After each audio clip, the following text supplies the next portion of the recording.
معناتها هو عنده 14 شهر، معناتها فات وقت المدة التوقيف نتاعها، وتو عنده محسوب عام و7 شهور. القضية وصلت تو مازالت التعقيب، معناتها ما فما حتى شيء، معناتها ما شفنا حتى شيء جديد. احنا معناها ما فماش حاجة يعني واحد يتكلم بها باش يقول فما حاجة جديدة ولا فما.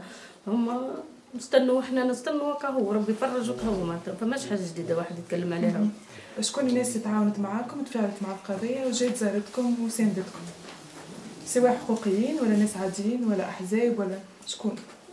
والله اش نقول لك، معناتها برشا، معناتها ناس معناتها يساندوا معنا ووقفوا معنا يعني، وبرشا الحق حقوقيين برشا من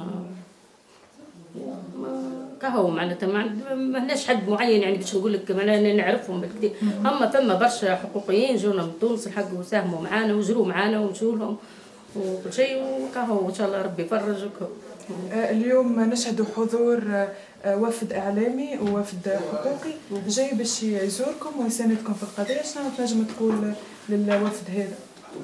والله اش نقول لهم ان شاء الله ربي يعاوننا. ماذا بينا انا ثاني وحده من الناس تعبت، والله تعبت يعني، ومع الظلم ومع كل شيء ماذا بيا واحد معناها ماذا بيا نلقى حل في اقرب وقت. هذا مش هيك، وربي يعاون المؤمنين الكل وكهو. سكتة قلبية. نعرفوا اللي التهمة الموجهة للدكتور سعيد الشبلي في علاقة بوفاة لطفي نقد، والمعروف أنه وفاة لطفي نقد جات على إثر سكتة قلبية. هنا معناها شنو نجم نقولوا؟ شكون الأطراف اللي مازالت رافضة أنها تعتبر أنه الدكتور سعيد الشبلي ما عنده حتى علاقة بالقضية هذه، ومازالت شادة انها توقفوا وتعتقلوا؟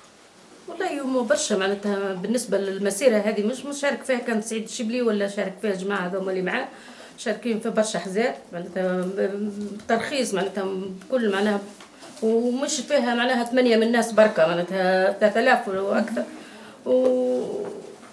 نقول لك معناها ما فاهمه حتى شيء يعني، معناتها باش بنقول لك ما شدينا هكا وسعيد الشبلي هو انا شارك في قتل ولا في ضرب ولا في تشنو، هذه معناتها فهمناش احنا، ما فهمتهمش يعني كيفاش الحكايه هذه كلها. ما حبيتش هما شادين صحيح يعني اللي هما قتلوه، فهمت، وسعيد مستحيل معناها هو يجمع معاه مستحيل بنا هذا باش. ما شنو ترى السبب اللي على اساسه مازال موقوف التوا الدكتور؟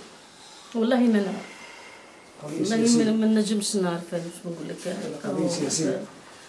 ما عنديش معناتها فكره، الحق يا ربي ما نعرفش عليهم.